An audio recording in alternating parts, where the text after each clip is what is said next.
मान लीजिए रात में बहुत ज़्यादा तेज बारिश हो रही है और आपको उसी टाइम लेबर पेन आ जाए, तो क्या ऐसे में आपकी सारी तैयारियां हैं, आप डिलीवरी के लिए अपने तैयार हो? तो फ्रेंड्स क्या होता है, जुलाई और अगस्त में बारिश बहुत ज़्यादा होती है। अब यही महीना आपका डिलीवरी का भी है, इन्हीं महीनों में आपकी डिलीवरी होनी है। तो ऐसे में कुछ बहुत ज़्यादा ज़रूरी चीज़ें हैं, बहुत ज़रूरी बातें हैं जिनका आपको पता होना चाहिए, जिनके बारे में आपको अच्छे तरीके से जानकारी होनी चाहिए। वही आज इस वीडियो में हम जानने वाले हैं। तो आप सभी का बहुत बहुत स्वागत है आज की इस नए वीडियो में। तो चलिए जल्दी से स्टार्ट करते हैं आज का ये इम्पोर्टेंट वीडियो।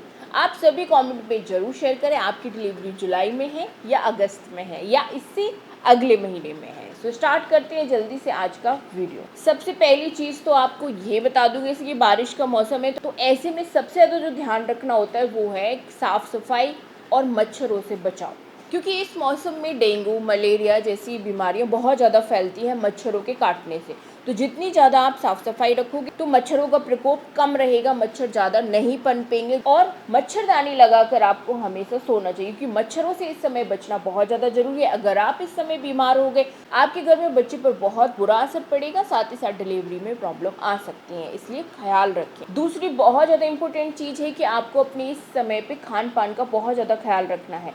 बारिश में कुछ ऐसी चीज़ें हैं जो आपको नहीं खानी होती है, कुछ ऐसी चीज़ें हैं जो आपको खाना जरूरी होता है जिससे कि आप बीमारियों से बच सको। सबसे पहले तो बाहर का स्ट्रीट फूड अब बिल्कुल बंद कर दीजिए। बारिश का मौसम है, ऐसे में फूड पॉइजनिंग होने का बहुत ज़्यादा डर होता है, इससे सीधा बच्चे पर असर पड़ सकता है। तो इसीलिए घर का बना हुआ ही खाना आपको खाना चाहिए। अगला कि आपको हाइड्रेट रहना है। ऐसे में बारिश का मौसम में ठंडक हो जाती है तो प्यास तो लगने का नामो निशान ही नहीं होता, पानी पीने का मन ही नहीं करता। लेकिन फिर भी आपको अच्छे तरीके से हाइड्रेट रहना है, क्योंकि अगर आपके शरीर में इस समय पानी की कमी हो गई तो डिलीवरी में बहुत ज़्यादा प्रॉब्लम आ सकती है, आपकी सिजेरियन डिलीवरी हो सकती है।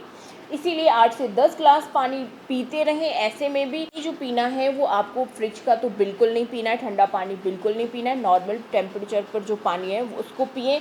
और साथ ही साथ उबाल कर, हो सके तो उबाल कर पानी पिएं, क्योंकि पानी में इस समय में बहुत ज़्यादा बैक्टीरिया होते हैं। या फिर अगर आरओ है आपके घर में तो आप आरओ का पानी ही पिएं, नॉर्मल वाटर ना पिएं। अगली चीज़, हॉस्पिटल जाने की तैयारी, अपनी डिलीवरी की तैयारी पहले से ही कर लें। पहली चीज़ तो हॉस्पिटल अपना तैयार रखें कि हमें इस हॉस्पिटल में जाके डिलीवरी करानी है। जब भी आपको लेबर पेन आता है तो फटाफट इस हॉस्पिटल में आपको जाना है, तो पहले ही डॉक्टर से बात करके रखें, अपना बुकिंग वगैरह करा के रखें। कई महिलाएं इसे ये गवर्नमेंट में करा रही हैं, तो अपना एक डिसाइड करके रखें कि हाँ मुझे इस हॉस्पिटल में जाना है।